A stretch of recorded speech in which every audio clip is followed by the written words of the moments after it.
Inul Daratista memang menjadi salah satu orang terdekat Lesti Kejora. Saking dekatnya, Inul seringkali memberikan wejangan pada Lesti soal kehidupan. Apalagi Lesti kini sukses berkarir di dunia entertain.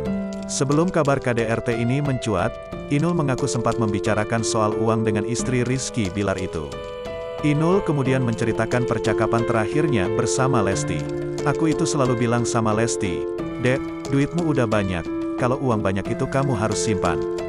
Kenapa Bunda, nanti ada bayar pajak, nanti ini, dan sebagainya.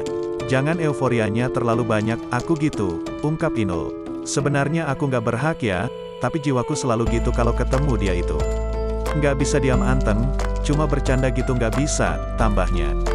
Inul berulang kali menasihati Lesti untuk banyak menabung. "Kalau ketemu itu, duitmu udah banyak, udah nabung belum? Kata dia, duitnya Allah yang lebih banyak bud," gitu.